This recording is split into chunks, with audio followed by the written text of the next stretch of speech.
on your folder. Oh, thank you.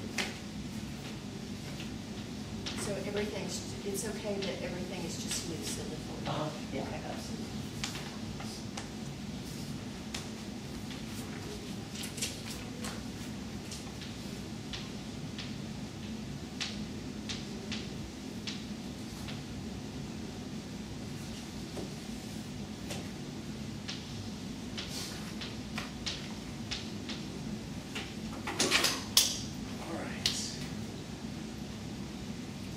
Oh, it's already recording. Yep, got it going. Hi.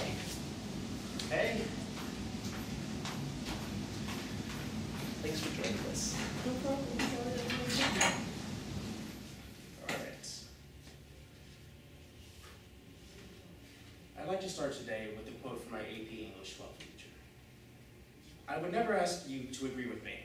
I ask you to think and to listen and to process and to make up your own mind.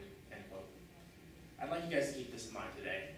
What I'm saying today you may not agree with, but my job here is to inform you, not to persuade you. Well, with that in mind, I am the Love Field Medic, and I am here today to speak to you guys about love. Now, what is love? You know, what is love? Baby, don't hurt me. Don't hurt me no more. And since none of y'all are laughing, I assume none of y'all grew up in the 90s. All right. I remember that song.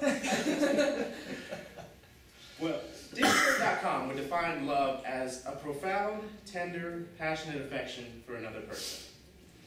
And you know, that's great, but I want to hit a deeper level than that. Now, the same teacher, Mr. Welch, gave me the definition that love is an activity. And like any activity, it requires skills to master. With that in mind, I'd like to take a look at one of the six skills of love, but only the top three because I feel those are the most important and I'm limited on time today. Now, the first point I'd like to make today is activity. Now, when I say the word activity, what comes to mind? Dates. Dates. Okay? Any activity whatsoever. Bowling. Bowling, okay. Those are great, and those are great physical activities. But Fromm had something more than that in mind. Eric Fromm is a noted psychiatrist whose skills I'm referring to today. Forgot to mention that earlier. But he had more than that in mind. He had the idea of mental activity. And this is a quote from his book, The Art of Loving, which is a great read. I encourage all of you to read it on a separate occasion. But on the one hand, a man sitting quiet and contemplating with no purpose or aim except that of experiencing himself and his oneness with the world is considered to be passive because he is not doing anything. In reality, this attitude of concentrated meditation is the highest activity there is, an activity of the soul, which is only possible under the condition of inner freedom and independence. And that speaks volumes about mental activity. And you guys may be thinking, how does that relate to love? Well, I'm going to kind of loop back to that, because in order to understand this, you have to understand these two. With that in mind, let's move on to giving. Now, when I say giving, I know guys think that means, oh man, I got to give her chocolates, I got to give her roses, I got to get her a ring eventually. Car. Exactly.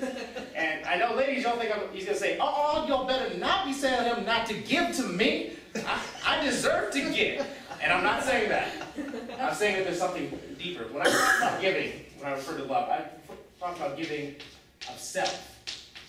Now, what do I mean by that? I mean giving of your humor, what is alive within you, your anger, everything that makes you you. You have to give when you're in love with somebody. Now, which is why I kind of find love at first sight ridiculous, because how can you give up yourself when you first meet someone? That's ludicrous, but I'm digressing. Everyone knows divorce rates are kind of a problem in this country.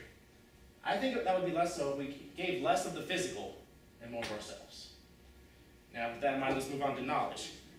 Now, there are two types of knowledge when it comes to love: overt and covert. Now, some of y'all are thinking I'm talking about spies when I talk about the deeper level of covert, but that's not what I mean. When I talk about covert love, I talk about a deep, intimate understanding of your lover. You need to know what makes them tick on the inside, and let me give you an example of why this is. Say you come home from work one day, and everything's going great, and you come inside and your wife is angry at you. Or so it would appear to an outside person. But if you stop and think about it, she may be angry because she's frustrated with the kids, or anxious about something, or guilty. If you come at her like she's angry, you might be causing problems for yourself in the long run. You need to come at that deeper root level. With all that said, do you guys understand why I say that love is a mental activity? Yeah. You have to think about giving of yourself and think about your lover in a covert style. I really hope today that you all have learned a lot about love and that you learned that the activity that's necessary, the giving of yourself, and the covert knowledge. Thank you all for your time. Very good. Yeah, good job.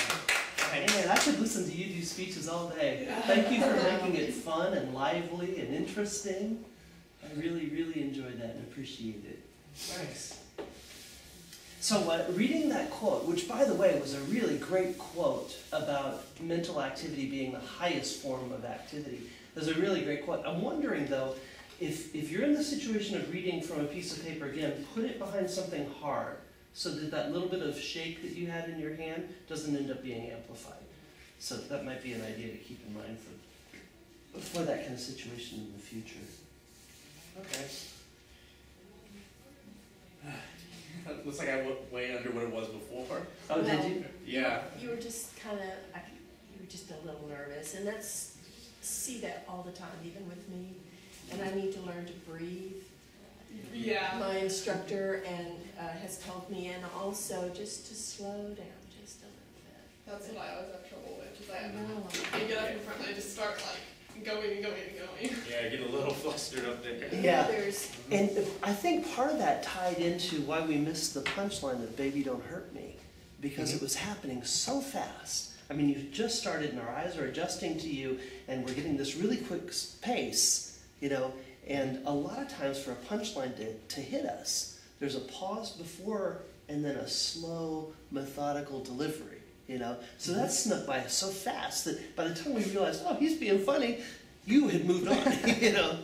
So yeah, I second the idea of maybe slowing down, but that was an excellent speech. I like thank that. you. Yeah, Very nice work. profound. In fact, I'll give you this screen.